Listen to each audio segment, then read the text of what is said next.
Good morning, class 10th. I welcome you all in the social science class. Today is the third session of our chapter 1, The Rise of Nationalism in Europe. So, we have discussed the first topic. This chapter is divided into 5 topics, and we have covered one first topic right now. So, today we will discuss the question answers. First of all, we will do the explanation of topics in an order. Then we will discuss the question answers in order. Then we will come to the NCERT questions. Okay. So we have covered topic 1. So we will discuss the question answers of topic 1. Then we will come to the topic 2. So the first topic is the French Revolution and the idea of the nation and the making of nationalism in Europe. Today we will discuss the question answers of this topic. Now French Revolution is the main you can say reason for the nationalism in Europe. Let's discuss. When did the French Revolution take place? What did the French revolutionaries aim for? कब हुआ French revolution? और जो French revolutionaries थे, revolutionaries mean जो क्रांतिकारी थे, उनका main M क्या था, उद्देश्य क्या था? French Revolution took place in 1789. The French revolutionaries aimed for creating a sense of collective responsibility. This we have done in our nationalism in India also, collective responsibility. So here also creating a sense of collective responsibility, establishing republic, monarchy to republic, equal rights for all. These were the main aims of the revolutionaries. Question 2. What do the ideas of La Patrie and Les Citoyens mean, and they emphasize on which idea? What do you mean by these two terms, La Patrie and Les Citoyens? La Patrie means the fatherland, and the Les Citoyens means citizen, means the citizen. It emphasized the idea of a united community enjoying equal rights. They want to unite the community. Community को वो unite, एकजुट करना चाहते थे, and enjoying equal rights under constitution. And they wanted to enjoy the equal rights under the constitution. What was the mission of the French revolutionaries? First, we have discussed the aim here. Now we have to answer mission of the French revolutionaries. To liberate the people of Europe from despotism and to help other people of Europe to become nations. Yes, before the nation it was dynasty. Now they wanted, the revolutionaries wanted the people of Europe also become nations. और वो liberate करना चाहते थे. Liberate मतलब free करना चाहते थे उन लोगों को डिपोटिज्म से. Which new name was given to the state general? State general को क्या नया नाम दिया गया? The state general was elected by the body of active citizens and renamed it as the national assembly. We have discuss all this in class 9th also. Name the areas occupied by the French armies. French armies ने कौन सा area occupy किया था? Holland, Belgium and Switzerland. Which language was introduced by the revolutionaries? Regional dialects were discouraged. Regional dialects means regional languages. अगर हम अपने India में देखें तो हम जैसे जिस रीजन में जाते जाएंगे वहां सबकी अपनी अपनी अलग अलग लैंग्वेज होती है. ऐसे ही यूरोप में भी था. तो रेवोल्यूशनरीज ने क्या कर दिया, जो क्रांतिकारी पूरे यूरोप में चेंज लाना चाहते थे, रेवोल्यूशनरीज जो पूरे यूरोप में चेंज लाना चाहते थे, उन्होंने रीजनल जो लैंग्वेज थी उसको डिस्करेज किया, उसको मना किया कि हम उसको यूज नहीं करेंगे. और किसको उन्होंने कॉमन लैंग्वेज बना दिया? फ्रेंच को. That is the reason you will observe that the French is a language which is commonly speak in the European countries. English, German and Germany maximum. So regional languages को उन्होंने discourage करके French language को common language बना दिया. Who was Andreas Rebnen? Andreas Rebnen कौन था? a journalist of the city Mainz and a member of a German Jacobin club. Who were the members of Jacobin club? This is very important term. We have studied in class 9th also.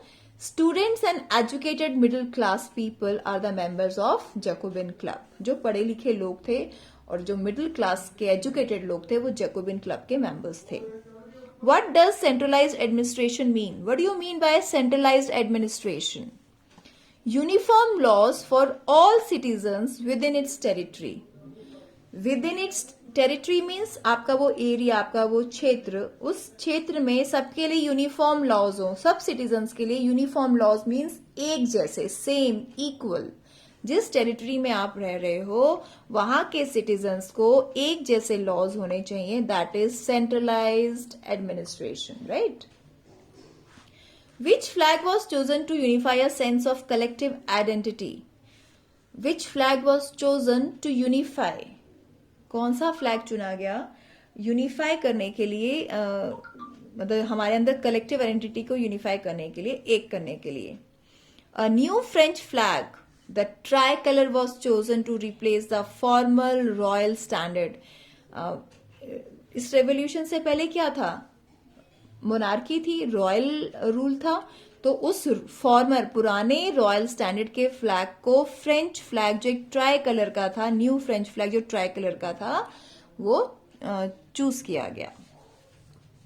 What was the Napoleonic code usually known as? See, this is the same thing, Napoleonic Code and Civil Code of 1804, right? What was the Napoleonic Code usually known as? Napoleonic Code usually known as Civil Code of 1804. What is the other name of the Civil Code of 1804? This question may come in two different forms. I have written in the same question because this question may come in this only in this way also or in this way also, first or second part, right? So it is the one thing. So I have written in a single sentence, the Civil Code of 1804 is known as Napoleonic Code. List any three features of the Civil Code of 1804. Now you have to tell the features of the Civil Code, or you can say Napoleonic Code.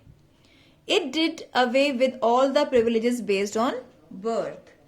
So Napoleon ने कहा था कि जो birth को basis पे कोई हमें privileges मिलती हैं.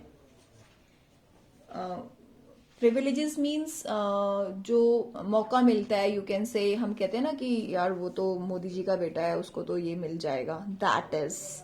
सो जो आपको बर्थ के बेसिस पे प्रिविलेजेस मिलती हैं वो ले ली गई. इट एस्टैब्लिश्ड इक्वालिटी, इक्वालिटी को स्थापित किया गया before law and secure the right to property, और आपकी प्रॉपर्टी पे आपका राइट हो गया. It simplified administrative divisions and abolished feudal system. इसने एडमिनिस्ट्रेटिव डिवीजन को सिंप्लीफाई किया और जो फ्यूडल सिस्टम था उसको एबॉलिश कर दिया, खत्म कर दिया. 3 reasons why the people in the conquered territories became hostile to the Napoleon's rule. 3 कारण बताओ जो पीपल कॉन्कर कर रहे थे टेरिटरीज को, वो नेपोलियन से गुस्सा क्यों थे? मीन्स हमने ये ऊपर पढ़ा ना, ये नेपोलियंस रेवोल्यूशनरीज जा रहे थे यूरोप में, अदर कंट्रीज में, just to spread their idea of equality, fraternity and all, liberty. So तो वो जो उनके साथ कॉन्कर्ड करते, उनके साथ लड़ रहे थे, वो इसके नेपोलियन के रूल से हॉस्टाइल क्यों थे, मतलब गुस्सा क्यों थे?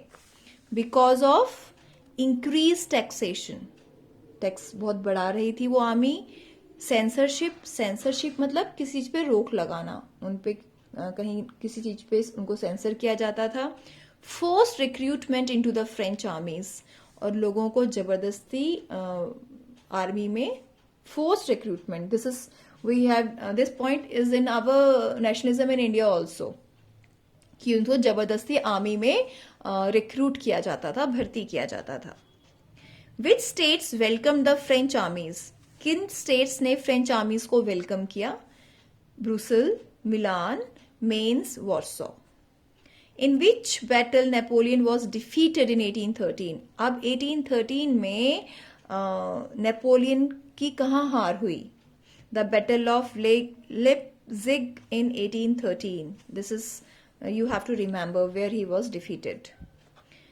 Where did the Habsburg Empire rule? Habsburg Empire कहाँ rule करता था? Austria and Hungary. Which regions did Habsburg include? अब हैप्सबर्ग में कौन कौन से रीजन्स आते थे? उसमें आते थे एल्पाइन रीजन्स, जो थे the Tyrol, Austria, Switzerland, Bohemia. These regions comes in the Alpine regions, and Alpine regions was ruled by Habsburg. Which languages were used in Alpine regions? What was the common tie binding these regions? कौन सी common tie थी जो इनको बांध के रखती थी, और यहाँ पे कौन सी लैंग्वेजेस बोली जाती थी? ये अल्पाइन रीजन्स हैं. इन अल्पाइन रीजन्स में कौन सी लैंग्वेज बोली जाती थी? German, Italian, Magyar, Polish. These are the languages were used in Alpine region. Now कौन सा बॉन्ड था, किसने उनको बांध के रखा हुआ था? The common tie is the common allegiance to the emperor. Emperor था, जो राजा था, एक कॉमन राजा था जिसने उनको बांध के रखा हुआ था. How did landed aristocracy exercise power? Landed aristocracy कैसे एक्सरसाइज करती थी? They owned states in the countryside and also town house. इनके अपने कंट्री साइड में और टाउन हाउस में स्टेट्स थे. They spoke French language for purpose of diplomacy in high society. और ये जो एरिस्टोक्रेट्स थे ये फ्रेंच लैंग्वेज बोलते थे ताकि हाई सोसाइटी में अपने आप को शो कर सकें. Their families were often connected by ties of marriages. और जिनकी फैमिलीज थी आपस में वो कनेक्टेड थी किस बंधन से? मैरिजेस के बंधन से. यू नो अरिस्टोक्रेट्स कौन होते हैं? लैंडेड एरिस्टोक्रेसी एक्सरसाइज अरिस्टोक्रेट्स होते हैं those are of high profile. Okay, landed means जिनके पास लैंड्स हों. How majority of population was of peasantry. जो मेजॉरिटी ऑफ पॉपुलेशन थी वो पेजेंट्री कैसे थी? Because in the western Europe the bulk of the land was formed by tenants and small owners. Eastern and central Europe had vast states cultivated by serfs. So this is why the majority of population was of peasantry, right? So that's all for today. Tomorrow we will continue with the question answers of topic 1 only. After completing the discussion of question answers, we will move forward to the second topic. First of all, we will discuss the question answers. So this is a long, lengthy topic. So it will take 2 to 3 days to discuss the question answers. After completing that discussion, we will move forward to topic 2. Okay, class. Thank you. Have a great day. You have to make notes of all these question answers in your fair notebook also. Okay, and start learning and reading. Thank you, students. Have a great day.